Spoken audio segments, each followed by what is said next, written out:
Hello प्यारे विद्यार्थियों, geography help YouTube channel पर आपका स्वागत है। आज हम स्माइल पेपर 4 विषय भूगोल का सॉल्यूशन लेकर आए हैं, जिसके 10 क्वेश्चन दिए हैं। उनके सॉल्यूशन हम आपको बताएंगे। शुरू करते हैं। पहला प्रश्न है, आईआरडीपी का पूरा नाम बताइए। IRDP integrated rural development programme, एकीकृत ग्रामीण विकास कार्यक्रम, जिसकी शुरुआत 1978-79 में की गई। प्रश्न नंबर 2 है, राजस्थान में जल संचयन एवं संरक्षण की किन्हीं 2 परंपरागत विधियों के नाम बताइए। ये विधियां जोहड़, खड़ीन, कुंडी, नाडी, तालाब, बावड़ी आदि है। क्वेश्चन नंबर 3 है, जनसंख्या प्रवास के कितने पक्ष होते हैं। जनसंख्या प्रवास के 5 पक्ष होते हैं, जो निम्न प्रकार हैं, आपको दिख रहे हैं आपकी स्क्रीन पे। पहला है देश पक्ष, दूसरा काल पक्ष, तीसरा कारण पक्ष, चौथा संख्या पक्ष, पांचवा है स्थिरता पक्ष। आगे बढ़ते हैं। क्वेश्चन नंबर 4 है, शहरिया जनजाति की छोटी बस्तियां एवं गांव क्या कहलाते हैं। जैसा कि आप जानते हैं, शहरिया जनजाति राजस्थान की एकमात्र जनजाति है जो भारत सरकार की आदिम जातियों में शामिल है। इसकी छोटी बस्तियां सहराना व गांव सहरोल कहलाता है। क्वेश्चन नंबर 5 है, विश्व का सबसे व्यस्ततम समुद्री जलमार्ग कौन सा है। विश्व का सबसे व्यस्ततम समुद्री जलमार्ग उत्तरी अटलांटिक जलमार्ग है, जो पश्चिमी यूरोपीय देशों को उत्तरी अमेरिका के देशों से जोड़ता है। क्वेश्चन नंबर 6 है, भारत में उष्णकटिबंधीय सदाबहार वन कहां पाए जाते हैं। उष्णकटिबंधीय सदाबहार वन उन क्षेत्रों में पाए जाते हैं जहां वार्षिक वर्षा 200 सेंटीमीटर से अधिक और तापमान 28 डिग्री सेंटीग्रेड रहता है।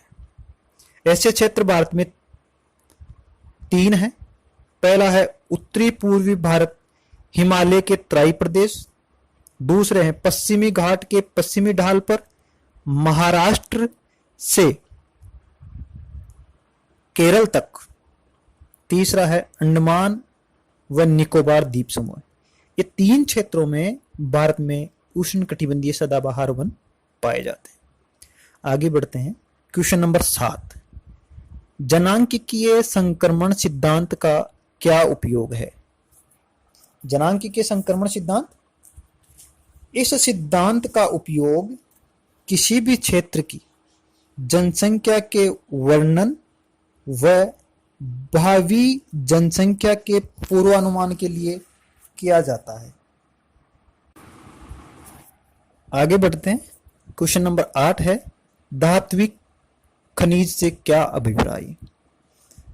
धात्विक खनिज वे खनिज जिनमें धातु का अंश पाया जाता है धात्विक खनिज कहलाते हैं। ये 2 प्रकार के होते हैं, लोह धात्विक और अलोह धात्विक।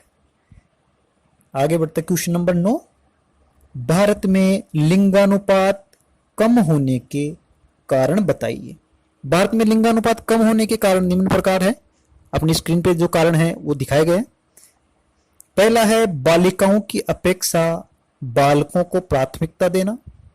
दूसरा है बाल विवाह के कारण प्रसव काल में मृत्यु। तीसरा है स्त्रियों की आर्थिक स्वतंत्रता व चौथा है बालिका शिक्षा का अभाव। इन सभी कारणों के कारण भारत में लिंगानुपात कम पाया जाता है। 10वां व अंतिम प्रश्न है, जैविक तथा रासायनिक कृषि की तुलना।